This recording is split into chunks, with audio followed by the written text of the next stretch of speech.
When you have decided what your new suspended ceiling height will be, then you need to make a level line all around the room at that height.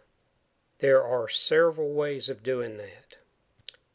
You could make a water level, as I've done here, using 10 feet of 5/8 vinyl tubing that I bought at a hardware store, and using my water hose to make the rest of the water level.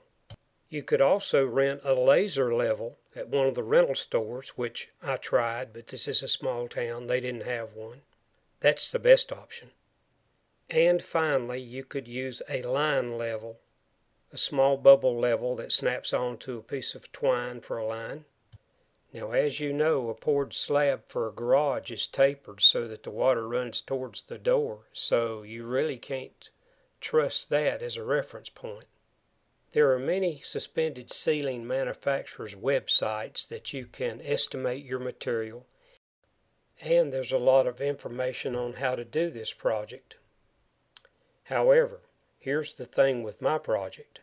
I have so many ducts running at so many angles that it would be hard to do without using sheetrock. So I use sheetrock to box in all the ducts, as you'll see later on in this project. There's information on using the 3-4-5 method of coming up with a perfect right angle in order to start your ceiling grid. Now, if you've seen my videos, you know that I'm not a professional contractor, and I have never done a suspended ceiling before. I knew very little about it. I did do a lot of research online, but other than that, I just took it a step at a time, and you'll see how it went. I also had to do some plumbing repairs and electrical, and a lot of carpentry and a lot of sheetrock, and of course all that's included in this video too.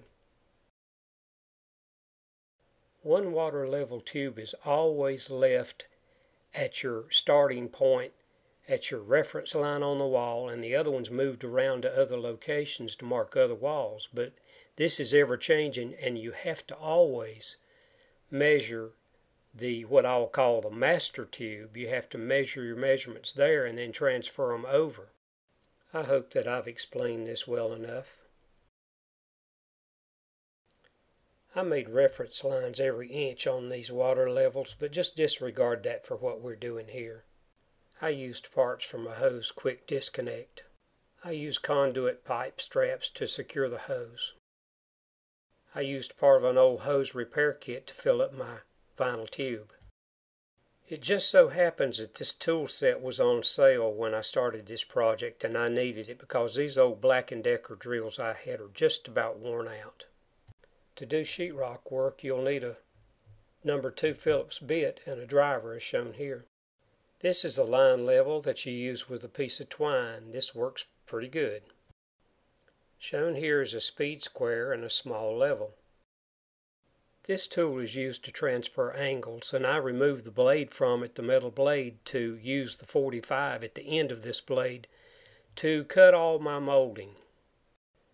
These electrician pliers are inexpensive, and they are a must-have for a project like this. You won't regret buying a pair. These cut wire and the wide jaws make it perfect for twisting wire. Shown here left to right is a chalk line, which I ended up not using because it does make a mess. A small bubble level that snaps onto a piece of twine that you can use for a level. Next is a hole punch, and you can find that where all of your ceiling supplies are. And this hole punch really comes in handy for punching holes for screws for your wall molding. It also comes in handy should you have to use the white blind rivets that are available. Next is tin snips, and they come in straight, right, and left, and I have all three, but straight will probably get you by. Left and right snips do just that. They cut left and they cut right. Next is a sheet metal nibbler, and it does just that. It nibbles away little pieces of sheet metal. I didn't end up using that though. And you'll need twine for your line level, as well as other things. I have a 4-foot level shown here and a 2-foot, but you could get by with a 2-foot level. Left is a straight tin snips. You will need a large square as shown here for sheetrock work and for cutting your ceiling tiles. It's thick and a lot safer to use with a razor knife, utility knife, than a thin metal yardstick. This small square has a removable blade, and you can use it for 90-degree markings, 45-degree markings, and is great for marking your molding. It also has a small bubble level. A metal yardstick can be used to guide your utility knife for your ceiling tile cuts. A quick change utility knife, and you'll need plenty of blades because they dull very quickly when you cut these ceiling tiles and sheetrock. A dull blade will tear your ceiling tiles instead of making a good clean cut. You'll need a measuring tape, and shown at the very top is a cell phone. You'll need a cell phone in case you get into trouble and need to call a professional. Just kidding. These plastic clamps are great for working with your lines. Here I have a piece of angle iron on my wall, and I used a wood shim to extend my line into the wall to hold it securely. I used this small air nailer when building the boxes to go around my ducts for the sheetrock. I used nails to hold the box together for the sheetrock until I could use the sheetrock screws to secure it. If you have a helper, you won't need this, but for me it was great. You use these leg screws to use with your ceiling grid wire, and I recommend pre-drilling that hole. I used 11/64 bit, and shooting them with a little bit of WD-40 sure does make them go in a lot easier too. Don't try to save money and use something else. These are the way to fly. This lag screwdriver is a must-have.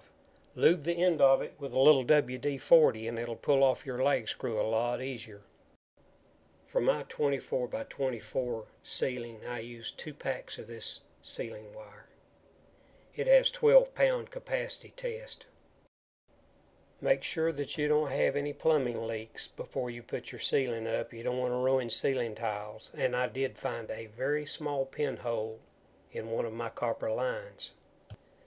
For my repair, I needed a torch using MAP gas because it burns a lot hotter, a tubing cutter, flux, solder, not acid core now, just straight solder, steel wool, a small tubing cutter.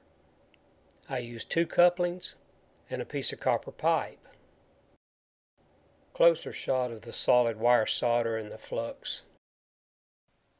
Here's a little trick on how to replace a section of pipe where both ends of the pipe are screwed firmly to the wall and you can't move them.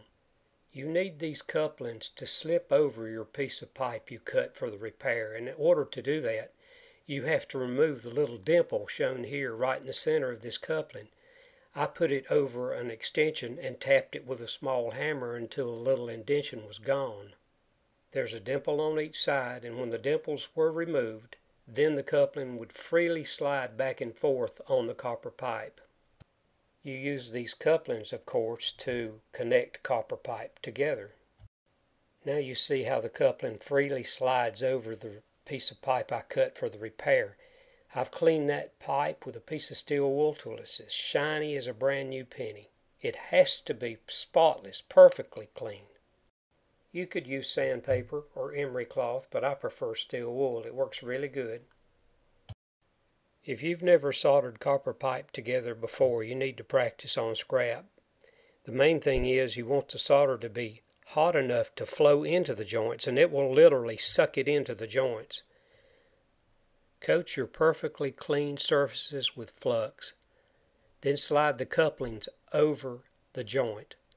And then, using your torch, heat the coupling and the pipe till it's just hot enough that the solder sucks into the joint.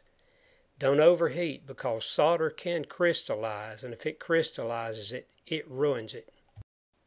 When you have planned out your room and you know where your main beams are going to go, then you can figure out where you want to put your lights you're going to use. I use 2x2 fluorescents, the drop ends.